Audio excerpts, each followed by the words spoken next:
Aujourd'hui, mon histoire insensée vous amène à Conway, en Californie, dans une maison blanche qui est située dans une petite rue tranquille. Et pour le voisinage, Donald Zampa qui y habite est un fils vraiment exemplaire. Il est discret, attentionné et surtout, il vit toujours auprès de sa mère qui est très âgée, Marie. Sauf que personne ne l'a vu depuis plus de 30 ans. Et pour cause, Marie est tout simplement morte en 1990. Ce jour-là, Marie s'est éteinte de cause tout à fait, naturelle, il y a pas de crime et Donald, son fils, est resté seul avec le corps.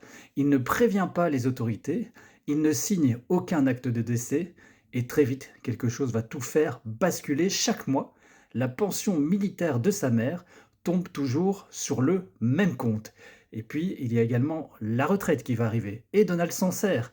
Il va imiter la signature de sa maman, il va répondre à ses courriers, il va aussi renouveler ses papiers et ce pendant, tenez-vous bien, 32 ans. 32 ans à faire vivre un fantôme jusqu'en 2022 où un algorithme de la sécurité sociale signale un cas aberrant. Marie Zampak aurait 104 ans et il n'y en a pas beaucoup dans la région. Alors les agents frappent à la porte de la maison et Donald explique tranquillement et sereinement que sa mère vit dans un établissement de soins de santé, mais aucun hôpital, aucune résidence ne la connaît.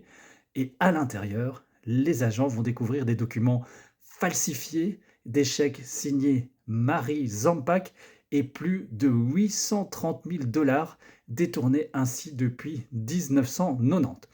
Mais où est passée Marie? Il n'y a aucune trace d'inhumation, aucune crémation enregistrée, rien. Certains voisins vont juste affirmer que Donald avait fait des travaux étranges dans son jardin peu après la disparition, mais les fouilles ne donneront rien. Face au FBI, Donald va finalement craquer et s'effondrer. Il avoue tout. Sa mère pardon, est donc morte depuis plus de 30 ans. Il dit qu'il n'a jamais eu le courage de déclarer son décès. Alors, il a continué à la faire vivre. Ce n'est pas un meurtre, c'est juste un mensonge. Et quelque part, sous la terre de Conway, repose, on l'espère, en paix, Marie Zampak.